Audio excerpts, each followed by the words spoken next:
Good evening, good afternoon, ladies and gentlemen. Welcome back to another episode of High Top Sports Oregon. Today, we're going to be discussing some crystal balls, more balls for the Ducks. Then we'll talk about wide receiver room, how it's going to look in 2024, and then some starts and sitters also headed into 2024. Before we do any of that, of course, we got to introduce Derek the Duck Zelmer. Ladies and gentlemen, we've been cooking on the channel, man. Up to 250 subs. The family is growing. The Ducks are, I know the fans, you guys have been interacting, getting nasty in the comments. I love it. How are you, my man?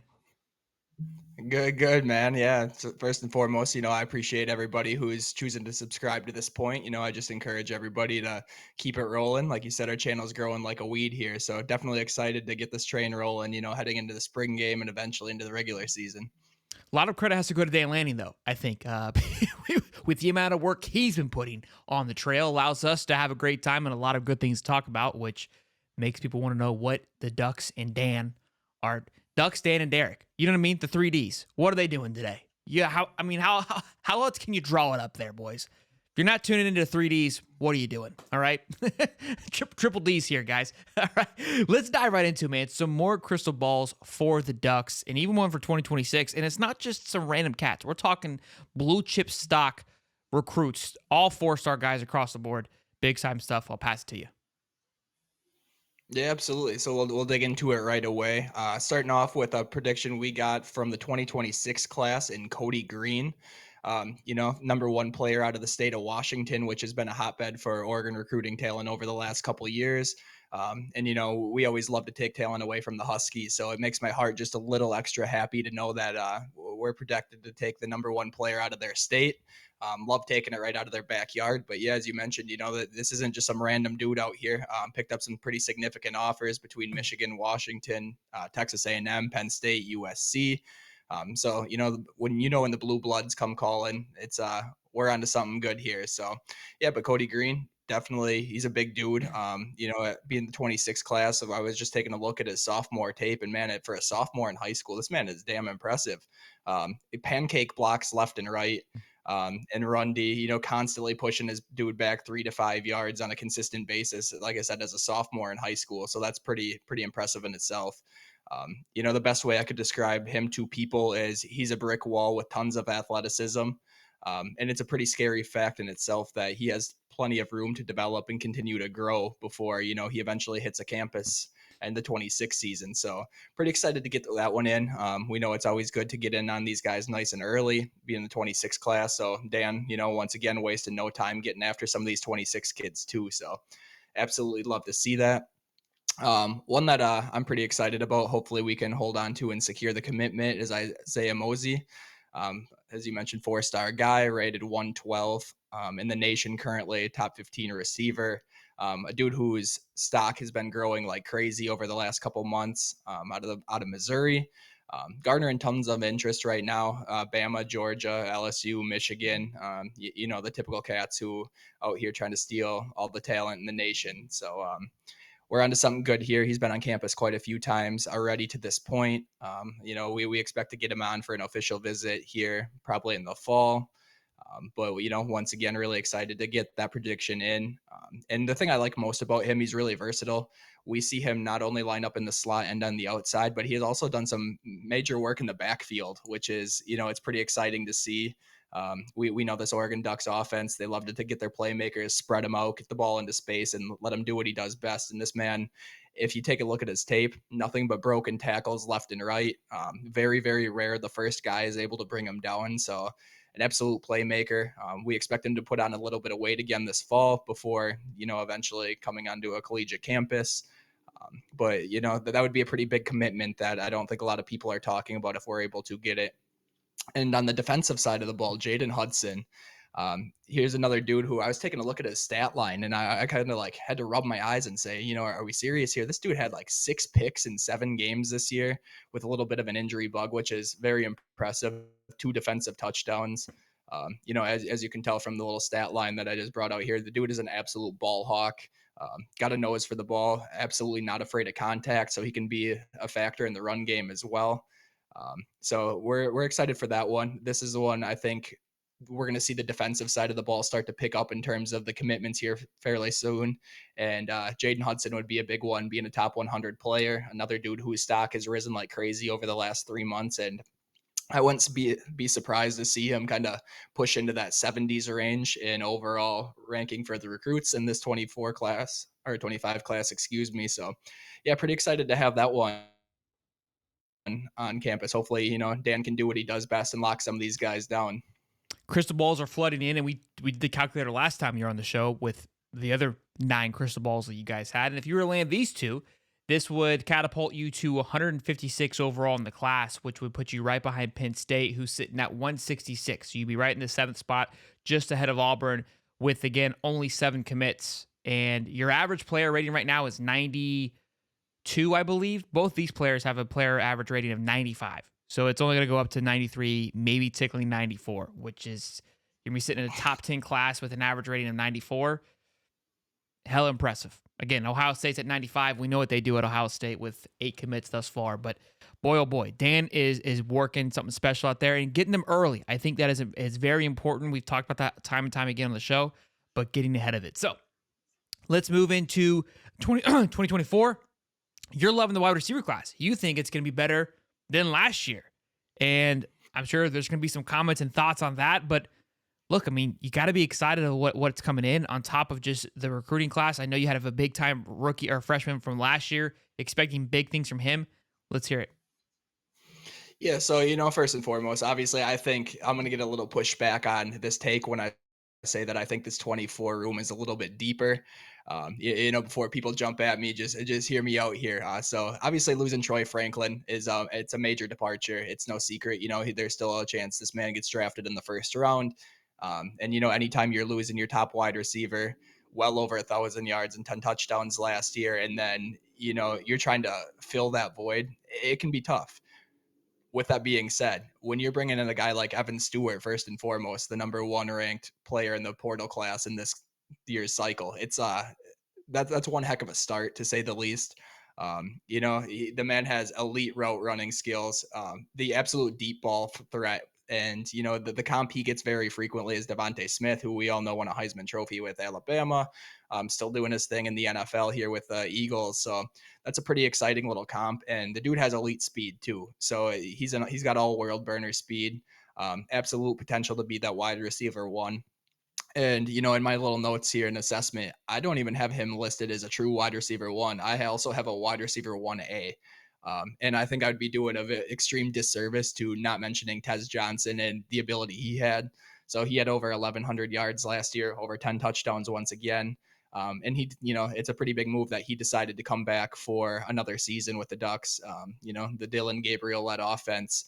And I think he has potential to replicate that season and even bypass it a little bit here just because we don't have that established, Oregon Duck Troy Franklin in there. Evan Stewart's going to have to earn his stripes in this offense. Everybody knows that, but Tez Johnson has absolutely, all the potential in the world to have another breakout season this year. As we saw it all year last year, extremely reliable in the wide receiver room. He's very, very potent in both the short, intermediate, and long games, which is, as a true wide receiver 1, that's absolutely what you're looking for. You don't really want to be held to just one dynamic. And then, the yards after catch, once again, we saw it all year last year. We saw it in the Fiesta Bowl here against Liberty. Like once he's got the ball in his hands, he's an absolute playmaker stud. So the Oregon Ducks are sitting just fine at, the top 2 wide receivers in the room right now. But I think more the reason that I say this room is deeper, not necessarily more talented, but deeper, is because of who we have behind them. So, we have another year of Trayshawn Holden and Gary Bryant in this offense. Trayshawn Holden, the former Bama transfer. Gary Bryant obviously came from USC. But they get another year in this Will Stein offense and an opportunity to really establish themselves in this wide receiver room. And I know we didn't necessarily see a ton of them all last year, albeit we saw, flashes of both of them, flashing their all-world talent too. These guys are absolute studs on the outside. But I think they kind of got lost in the light of Tez Johnson and Troy Franklin last year. Now that wide receiver room's a little bit more open. So I think we're going to see more of Holden and Bryant this year. You know, Trayshawn Holden, he's really good in the intermediate game, which is kind of something I think the Ducks absolutely need. You know, you have your deep ball threat with Evan Stewart, you have Tez Johnson, who's kind of a do-it-all man, but you need that guy who can hunker down in the middle and make catches in traffic, and that's the pure definition of what Trayshawn Holden's game is. And then one thing, you know, I was kind of shocked by last year. It was a QBR of 112.7 when he was targeted. So that's not even receptions. That's purely targeted. So that tells you when the ball's coming his way, he's making a play. He's able to do something special with it. So definitely excited to have him back for another year in this offense. And the same can be said with Gary Bryant. You know, the thing that flashes with him the most on his film is how polished of a route runner he is.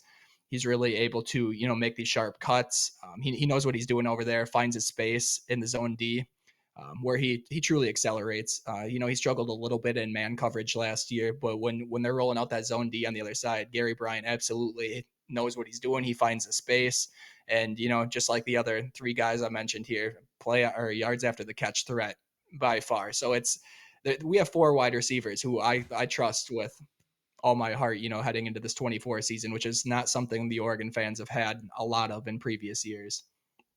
A big thing to look at too, obviously, is going to be quarterback play, right? Bo Nix is going to be hard to replace that. I'm looking at the stats now. Bo Nix threw for 4,500 yards last year with a QBR of 91.2. But we know Dylan Gabriel is coming in, and what does Dylan Gabriel bring to the table? But 3,600 yards last year in a very high up-tempo offense. Not nearly as many attempts, 384 compared to 470 at Oregon. So you got to think there's going to be a couple more yardage there for Dylan Gabriel. But in QBR sense, he ranked fourth. Bo Nix ranked second. So you're not taking much of a step back in quarterback production with Dylan Gabriel. And again, with the wide receiver room on your eyes, we'll see what the comments have to say. Taking a step up, you got to think this offense is going to look explosive. And your kryptonite, which was Washington last year, which again, head into the Big Ten won't really matter anyways, has been decimated. So it's, you know, it's look, we talk about it each week, but you got to be excited where Oregon's headed.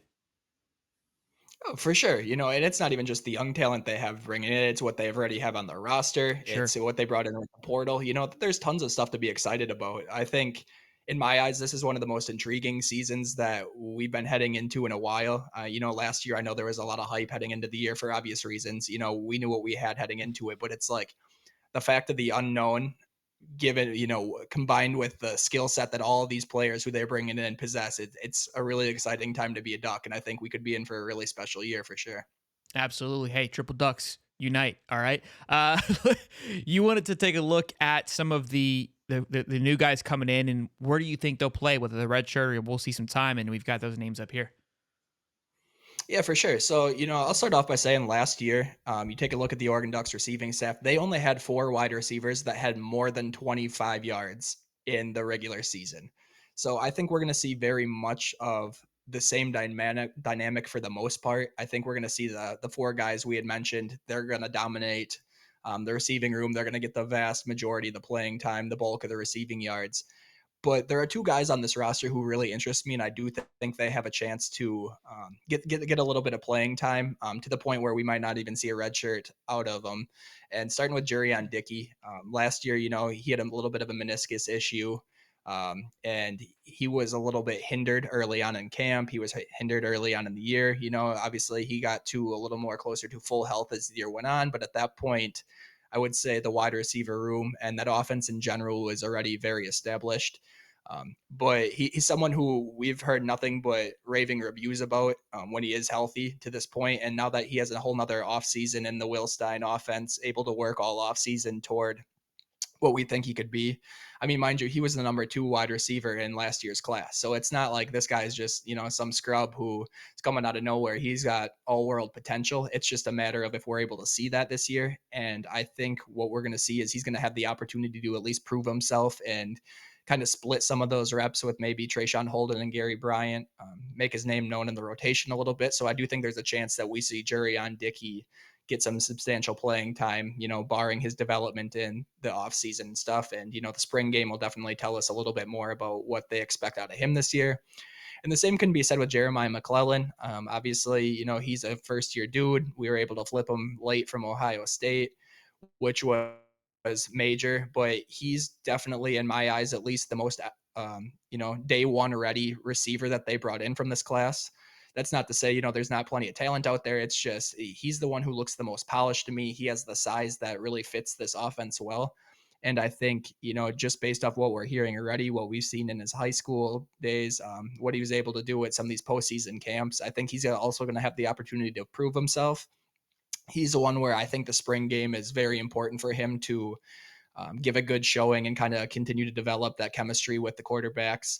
But I think he gets his chance to at least, you know, get himself in that rotation a little bit. I don't think he's going to be a major piece, but I do think there's a chance we could see him play in more than that 4 game threshold this year. So kind of excited to see what the development looks like there.